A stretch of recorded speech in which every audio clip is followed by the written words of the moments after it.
написано. Это язык кишечник свиньи, поросячьи попы. Это я пробовать не буду.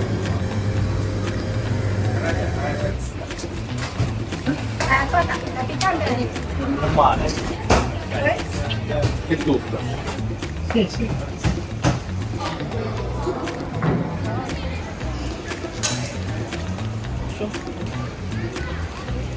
Утка по-пекински. Красота. Приветствую, друзья! А вы знали, что в Китае был проведен опрос, который показал, что лишь 9% населения Китая считают себя религиозными людьми? Таким образом, эта цифра самая низкая среди всех стран мира по уровню религиозности. Но 80% китайцев считают себя очень суеверными людьми. И действительно, их школьники, когда сдают экзамены, могут помолиться даже Александру Сергеевичу Пушкину. И важные свои жизненные даты они часто обращаются к услугам различных астрологов, тарологов и просто могут погадать на иероглифах. В этом видео мы поговорим о загробной жизни религиозных китайцев. Подписывайтесь на наш канал, будет интересно.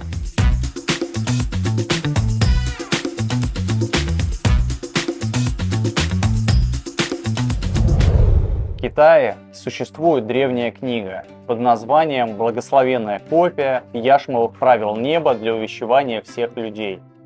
Книге насчитывается примерно 1800 лет, и автор ее неизвестен. И если ты хочешь жить долго, счастливо, быть здоровым, жить в достатке, то ты должен верить этой книге и увещевать в этом других людей. И в Китае, в провинции Аньхой, жил человек по имени Ли, который верил этой книге, и более того, он распространил ее в несколько тысяч копий за свой счет. И однажды его друг спросил: «Ли, почему ты веришь этой книге? Вот я, например, не верю в загробную жизнь, не верю в 10 князей, лед, огонь, мечи, нечистую кровь. Мне кажется, что все это выдумки, и ни один образованный человек не сможет объяснить всего этого. Почему ты веришь этой книге, да еще и увещеваешь в этом других людей? Наверное, ты просто невероятно глуп». На что Ли ему, рассмеявшись, ответил: «Знаешь, я тоже не верю в загробную жизнь, но я верю в возмездие. И люди, которые творят добро, не рассуждают, есть ад или нет, а смотрят лишь, нравственно ли это». В китайской мифологии существуют различные представления об аде, каждый из которых имеет свои уникальные черты и особенности. В некоторых из них есть муки, пытки и особенно длительные периоды страданий с целью очистить душу человека от грехов.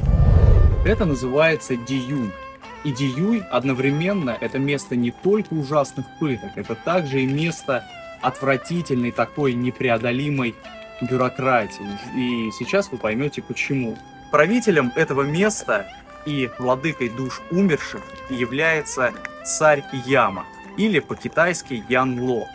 А у него в подчинении находится безжалостный судья Цинь Гуан Ван, который и определяет, как долго проклятые души будут страдать, чтобы освободиться от своих кармических долгов.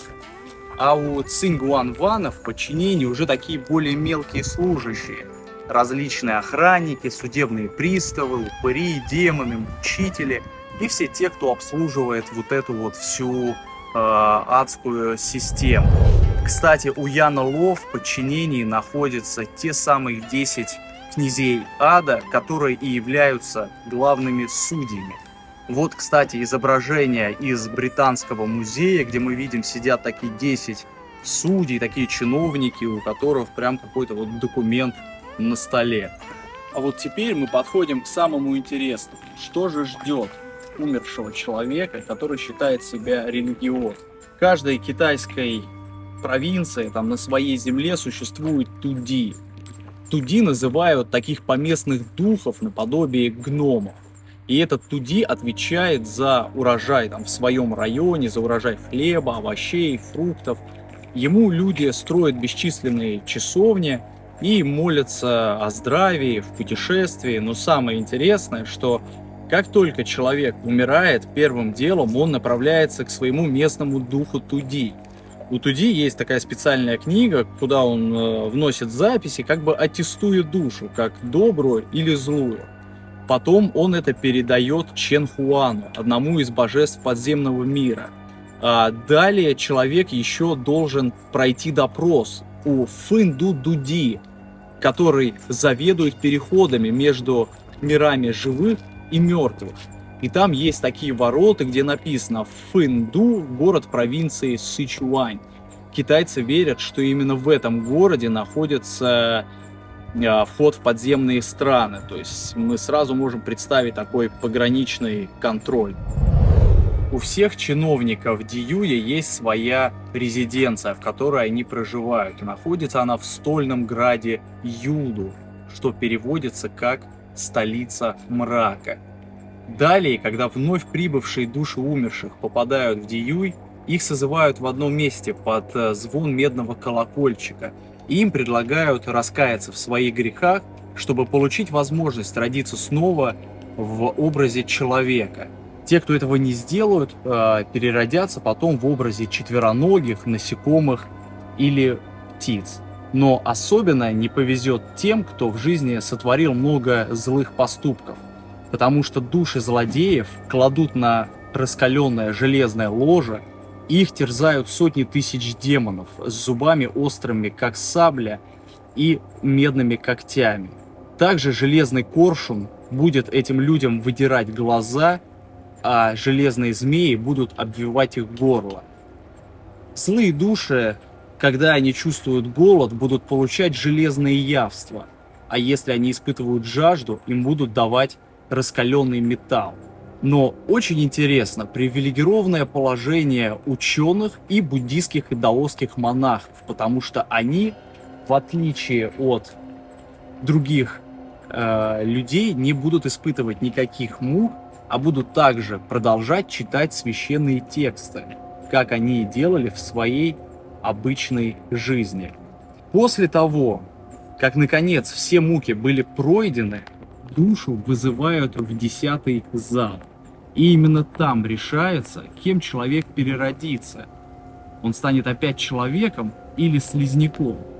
И как только решение принято, заходит леди Мэн и угощает душу чаем забвения, после которого гарантированно человеческая душа забудет все перенесенные ей муки. Далее человеку предлагается бесплатная поездка на колесе жизни. Он заходит и начинает быстро-быстро вращаться по кругу, и потом вылетает в пустоту. А из пустоты уже рождается либо ребенком человека, либо слизняком. Содержание книги Яшмовых правил не ограничивается лишь учением о добродетельной и греховной жизни и о загробном мире. Она также дает наставления супругам о брачной жизни, о гигиене брака. Она рекомендует бережно обращаться с хлебными зернами и советует почитать духов, как добрых, так и злых. Также в этой книге признается существование верховного божества всей даосской религии Яшмового императора. Свои положения о законе возмездия книга Яшмовых правил подтверждает также и учением древних китайских мудрецов. Конфуций говорил, что человек хочет получить после смерти, то он должен делать при жизни. Спасибо за внимание, до новых встреч!